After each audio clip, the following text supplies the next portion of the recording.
因為中東迄邊的戰爭值又一直咧起價，親像香港的國泰航空就宣布4月要起燃油附加費，飛長程的這費用恐驚是超過6000塊。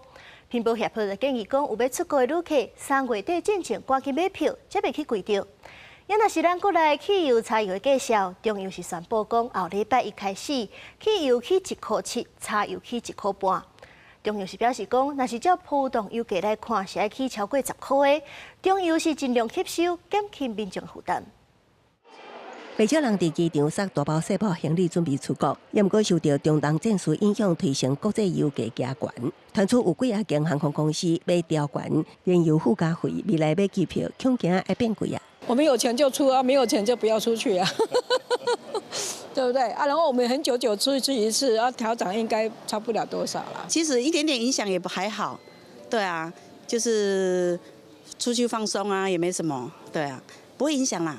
根據國際航空運輸協會最新公布的油價數據，到今年3月20日禮拜，全球航空燃油平均價是每桶197塊美金，比今年3月7日禮拜的每桶157.41美金增加約40塊美金。最近已經有幾啊間航空公司通知旅行社，有計劃4月起調懸燃油附加費。乒乓協會建議最近有出國規劃旅客，把握3月底進前開票，以免增加旅費負擔。東南亞短線飛航時間比較短的漲幅大概都在1-2千塊。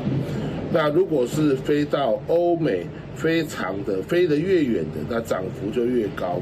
對觀光產業的影響，還包括說民眾心理上的這個影響，不確定跟風險的影響，也會影響這個出遊意願。